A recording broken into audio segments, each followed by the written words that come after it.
Alors en ce qui concerne le ministère de l'Intérieur, à la demande du président de la République et de la Première ministre, on a travaillé pour améliorer notre capacité, ce qu'on appelle la sécurité civile, de lutter contre les feux de forêt. Donc c'est à la fois des moyens en termes de capacité pour les services d'incendie et de secours qui dépendent des départements, c'est-à-dire que nous débloquons beaucoup d'argent pour augmenter le nombre d'engins qui viennent éteindre les feux.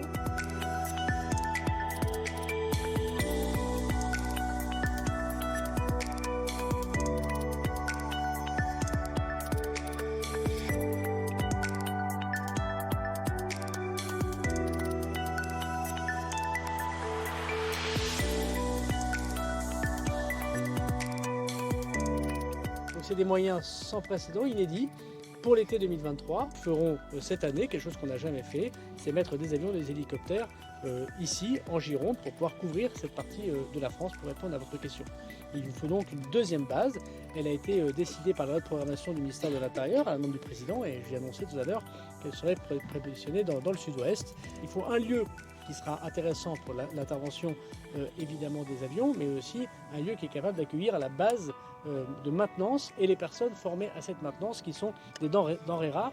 C'est pour ça que nous avons signé juste avant cette cérémonie un protocole sans précédent qui augmente très fortement la rémunération des pilotes d'hélicoptères et d'avions comme ceux qui font la maintenance.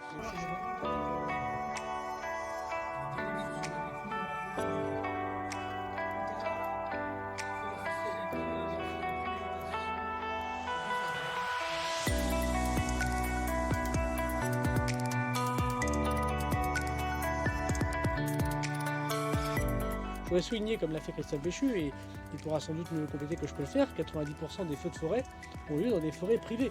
C'est-à-dire que le grand message qu'a passé le ministre de la Transition écologique aujourd'hui, et c'est un message très important, plus on entretient ces forêts privées, et c'était le cas, vous le savez bien, ici en Gironde, plus on évite d'avoir une multiplication de feux de forêt sur le territoire national. Donc le message de prévention est aussi important que le message curatif.